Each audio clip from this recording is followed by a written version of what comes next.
Let me tell you something. When a Republican, a lifelong, card-carrying, voted straight-ticket Republican, looks at what their party has become under Donald Trump and says, "No, not me, not anymore," that is not a small thing. That is not a blip. That is not something you dismiss with a wave of your hand and a segment on Fox News calling them a rhino. That is a person who looked in the mirror, looked at their party, looked at their country, and made a decision that cost them something real. And right now, it is happening over and over and over again. And the polls are reflecting every single one of those decisions. So let's get into it. We are going to start with the name you need to know if you don't already.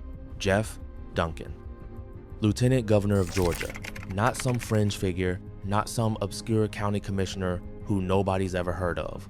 The Lieutenant Governor of Georgia, number 2 in the state. A man who spent years as a Republican lawmaker, who served under Brian Kemp, who was a part of the Georgia Republican establishment, and in August of 2025, he sat down and wrote an op-ed in the Atlanta Journal-Constitution, and he said he was done. He said that being a Republican had become a daily struggle to love my neighbor. Think about that phrase, a daily struggle to love my neighbor. He didn't say he disagreed with a policy. He didn't say he thought the tax rate was slightly off. He said that the party he belonged to had made it structurally difficult for him to act like a decent human being.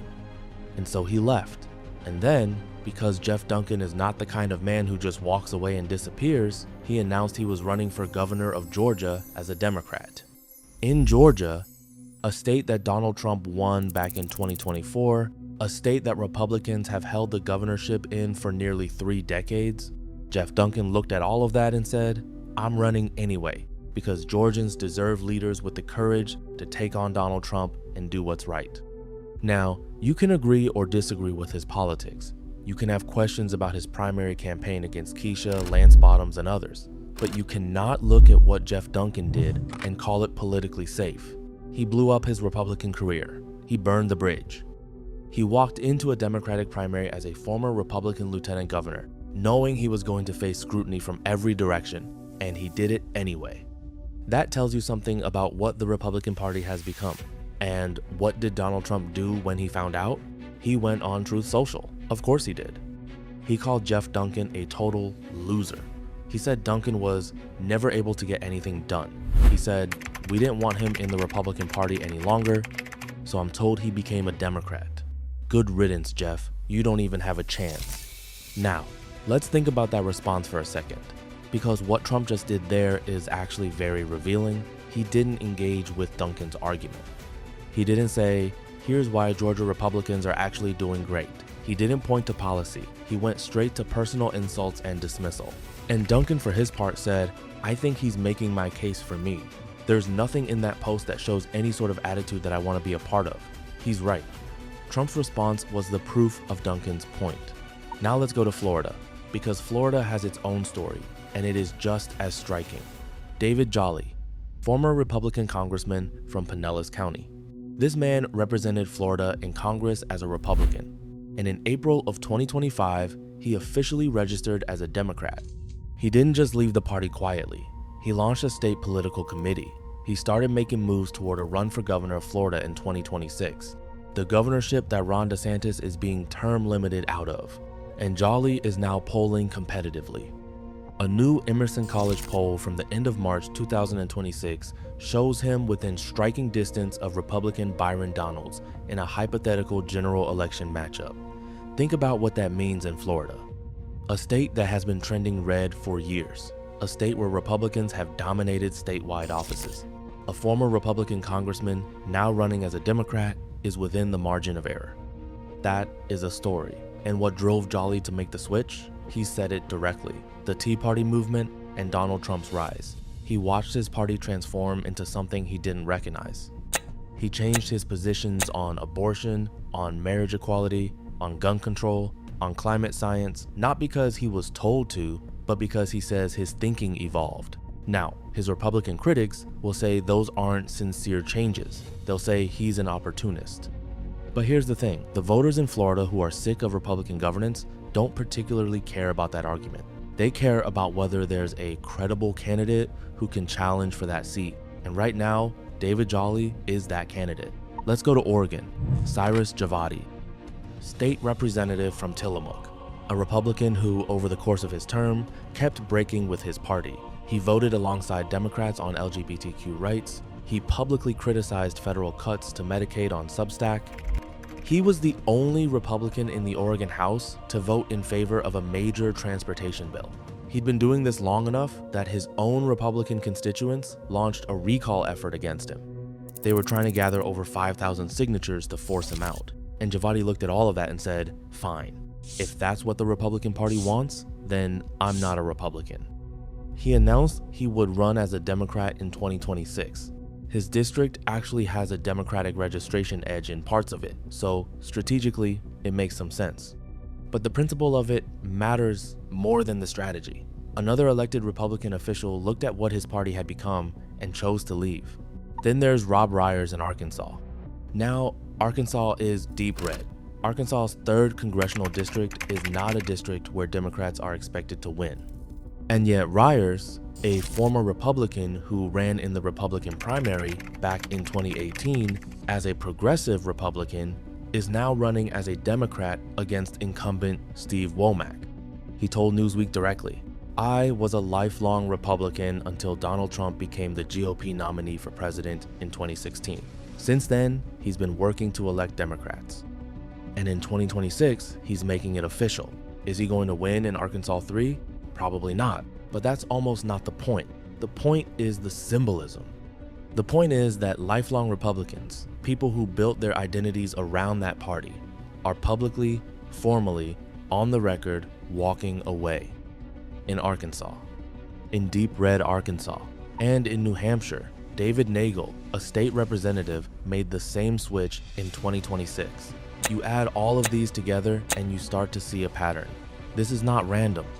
This is not a coincidence. Something is happening inside the Republican Party that is pushing people out. And the people it's pushing out are not fringe figures. They are not people who were secretly liberal all along. These are people who ran as Republicans, won as Republicans, served as Republicans, and then hit a wall where they could no longer justify staying. Now, let's talk about what the numbers say. Because the polls right now are not just bad for Republicans. They are historically bad in several key areas. And they are getting worse, not better. Start with the generic congressional ballot. This is the poll that asks voters, regardless of specific candidates, would you rather vote for a Democrat or a Republican for Congress? As of March 2026, Democrats lead that ballot by 6 points among registered voters, according to the Strength in Numbers Vericite poll. 6 points. And that's actually a slight dip from February, when the same poll had Democrats up by 10. But here's what's critical. The same polling operation has now run this survey every month since May 2025, and Democrats have led in every single one of those polls, every single month. The margin has bounced around between 4 and 10 points, but they have never trailed, not once. And here's what makes that truly alarming for Republicans if you understand how midterm cycles work historically. The party out of power in this case, Democrats typically gains around 5 more points on the generic ballot between February and November in a midterm year as their base gets more energized and turnout intention solidifies. If that historical pattern holds, and Democrats are already starting at +6 or +7, we are looking at a double-digit generic ballot advantage by election day. That is wave election territory. That is 2010 level territory, just in the other direction. The Emerson College poll from February 2026 had Democrats up 8 points on the generic ballot, 50 to 42. The Marist poll from November 2025 had Democrats up 14 points among registered voters, 14. And among independents, in that same Marist poll, Democrats had a 33-point advantage. 33 points with independents. That is not a polling number. That is a fire alarm.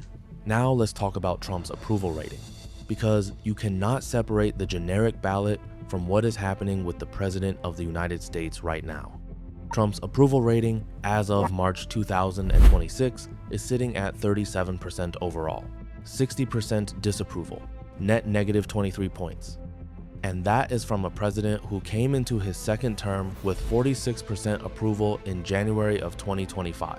He has bled support steadily. And the issue driving the sharpest declines right now is the economy and prices. The Strength in Numbers poll found his approval rating on prices and inflation is at net negative 39. Negative 39. That is the worst rating on any issue that polling operation has ever recorded for any president in their entire history of running the poll. Remember what Trump ran on. He ran on the economy. He ran on the promise that he would bring prices down. He ran on being a deal maker, a businessman, the guy who understood money and trade and would fix the mess that Biden left behind. And now his approval rating on that exact issue, the issue he built his entire political brand around, is negative 39. That is catastrophic. That is not a bad news cycle. That is a structural collapse of the core premise of his presidency. And the Iran war is making it worse. Gas prices are up. American service members are dying. The Federal Reserve has held interest rates steady while raising its inflation forecast, citing the war and oil prices as key risks. The stock market has been turbulent, and Trump's overall approval has dropped to what Nate Silver's Silver Bulletin is calling a second-term low of negative 16.7. Every week that the Iran conflict continues without resolution, every week that gas prices stay elevated, every week that inflation numbers refuse to cooperate, the numbers drift further in the wrong direction for the Republican Party. And here's what makes the House math so brutal for Republicans specifically. Going into 2026, Republicans hold a slim majority, 218 seats to Democrats' 213, with some vacancies. Democrats need a net gain of 3 seats to flip the House, just 3. And the election forecasters are now moving race ratings consistently in Democrats' favor. 9 more House race ratings shifted toward Democrats in March 2026 alone, according to Inside Elections. 5 GOP-held seats moved from solid Republican to likely Republican, meaning they are now legitimate Democratic targets. Those include seats in Colorado, Florida, Montana, North Carolina, and Texas. When you start seeing Texas seats move into competitive territory, something real is happening. Republican retirements are piling up as well. A record 36 House Republicans have already announced they are not running for re-election. 36. CNN's Harry Enton has pointed out that when a president's approval rating is under 50% heading into midterms, the president's party loses an average of 34 House seats. The smallest loss in modern history under those conditions? 9 seats.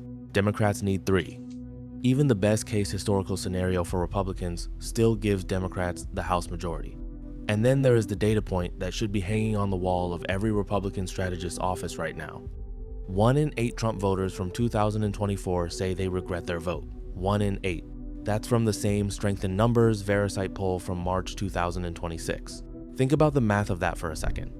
Trump won the 2024 election by about a 1.5 point margin in the popular vote.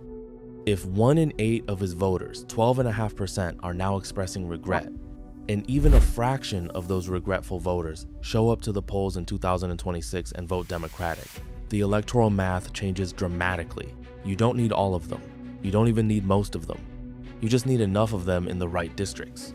Now, I want to be honest with you here, because being honest is important, and good commentary requires honesty even when it's uncomfortable. There are some numbers in this environment that should give Democrats pause. Even as the generic ballot is moving in Democrats' favor, even as Trump's approval is cratering, the Democratic Party itself is not popular.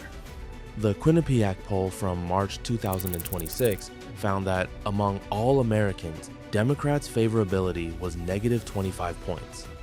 The Real Clear Politics average of Democratic favorability had the party at negative 20.4. More than half of Americans view the Democratic Party unfavorably. That is a real tension. You can be winning the generic ballot while your party brand is underwater. You can have independents preferring Democrats in Congress while still viewing the Democratic Party itself with skepticism. The reason those two things can coexist is that 2026 is fundamentally a referendum on Trump and on Republican governance. people aren't necessarily running toward Democrats with open arms. In many cases, they are running away from Republicans. That's a meaningful distinction. A Democrat can win a seat in a purple district not because voters love the Democratic Party, but because they are furious with what Trump has done to their grocery bill, to their gas pump, to their retirement account, to the geopolitical stability of a region where American soldiers are now dying. Democrats need to understand that distinction and govern accordingly if they win. They need to earn the trust that voters are tentatively beginning to extend, because the party favorability numbers tell you that the goodwill is conditional. It is not a mandate, it is a protest. And protests have to be converted into governing coalitions or they evaporate. But here is why the Republican to Democrat switchers matter so much in that context. Because when a Jeff Duncan or a David Jolly or a Cyrus Javadi switches parties, they give permission to voters who are still on the fence.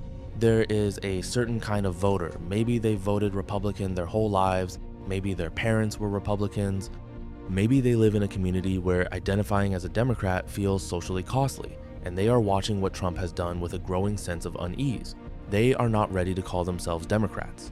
They may never call themselves Democrats, but they might vote for a Democrat in 2026 if they feel like doing so is not an act of total tribal betrayal.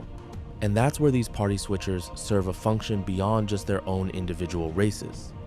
When Jeff Duncan stands up and says, "I was a Republican lieutenant governor. I served in this party. I know what it used to stand for. And I am telling you, it no longer stands for those things," that message lands differently than when a lifelong Democrat says the same thing. It gives cover, it gives permission. It says to that skeptical, independent voter or that quietly uncomfortable Republican voter, you are not alone, you are not crazy, and voting against your party this one time does not make you a traitor. Look at what's happening in Pennsylvania. For decades, Democrats held a commanding registration lead over Republicans in the state. Republicans have been chipping away at that lead for years, getting it down to a near tie by November of 2025, with Democrats leading by only 1.9%. But then something shifted. In 2025, Democrats started to slow and then reverse those Republican registration gains. For 5 consecutive months, Democrats have outperformed Republicans in new voter registrations in Pennsylvania. 5 months in a row. In the most critical swing state in the country, the new voters are coming in and increasingly they're registering Democratic. That is the structural underpinning beneath all the drama of party switchers and approval ratings and generic ballot numbers. The actual voter files in actual states are starting to move. Not dramatically, not irreversibly, but they are moving. And they are moving in a direction that should make every Republican incumbent in a competitive district very, very nervous. Now, let's zoom out for a second and think about what this moment actually is historically, because I think it's worth putting it in context. We have been here before. Not exactly here, but in the vicinity of here. In 2006, Democrats won back the House and Senate under George W.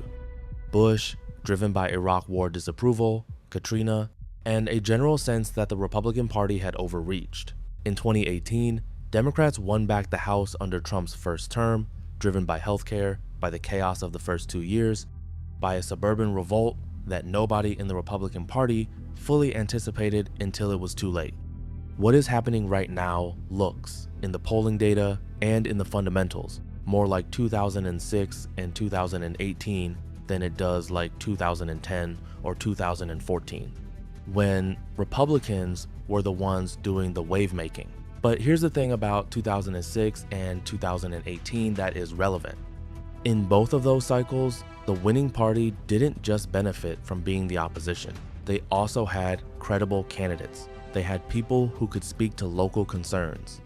They had recruits who made sense for their districts. The party switchers in this environment are a version of that. Jeff Duncan in Georgia is a credible candidate. Not because he's a Democrat, he barely is one yet, but because he's a known figure with a governing record and the ability to speak the language of voters who are skeptical of both parties. David Jolly in Florida is a credible candidate for the same reasons. These are not protest candidates. These are people who can actually win or at minimum, make Republicans spend money and energy defending seats they thought were safe. And that last part matters enormously. One of the underappreciated dynamics of a wave election is what happens to the map. When the environment shifts enough, the party riding the wave forces the other party to play defense everywhere. Republicans are already doing this. They're spending money in districts they shouldn't have to defend. They're watching safe seats become competitive. Every dollar a Republican candidate spends holding Colorado's 3rd district or Florida's 27th district is a dollar they're not spending on offense. It stretches the map, it taxes the resources, and it creates the conditions where the wave can become self-reinforcing. Let me bring it back to where we started. Jeff Duncan sat down and wrote that he was leaving the Republican Party because being a Republican had become a daily struggle to love his neighbor. That is a political statement, but it is also something more than that. It is a moral statement, and it reflects something that polling captures imperfectly, but that we can see in these numbers if we look carefully. A growing number of Americans, including people who have been Republicans their whole lives, are concluding that the current version of the Republican Party, Trump's Republican Party, is not compatible with the kind of country they want to live in.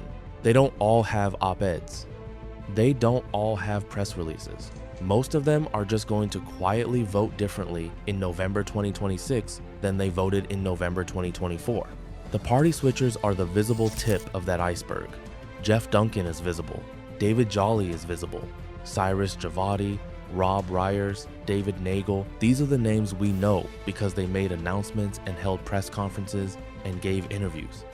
But underneath those names are thousands of voters in Georgia and Florida and Oregon and Arkansas and New Hampshire and Pennsylvania who are making quieter versions of the same choice, who are looking at their grocery bills and their gas pumps and their stock portfolios and the news coming out of Iran and saying quietly to themselves, something has gone wrong here. The Trump administration promised them lower prices.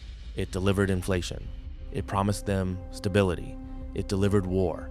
It promised them deals. It delivered tariffs that economists say are raising costs for American consumers. The promise was that a businessman would run the country like a business and everything would get better. What voters are experiencing is the opposite of that promise. And polls don't lie about that. People lie to pollsters sometimes. But when you ask someone if their groceries cost more, they know the answer. When you ask if gas is expensive, they know the answer. When you ask if they feel economically secure, they know the answer. And right now, the answers are not good for Donald Trump. They are not good for the Republican Party. And every Republican politician who looks at those numbers and decides that the better part of wisdom is to announce their retirement rather than run for re-election, and there are 36 of them and counting, is telling you something important. They know. They can see it coming. The wave is building. And the Republicans who are switching parties, the Duncans and the Jollies and the Javadis, they're not jumping ship because they suddenly fell in love with the Democratic Party platform. They're jumping ship because they can see the iceberg from the bridge, and they've decided they'd rather not be on this particular vessel when it hits.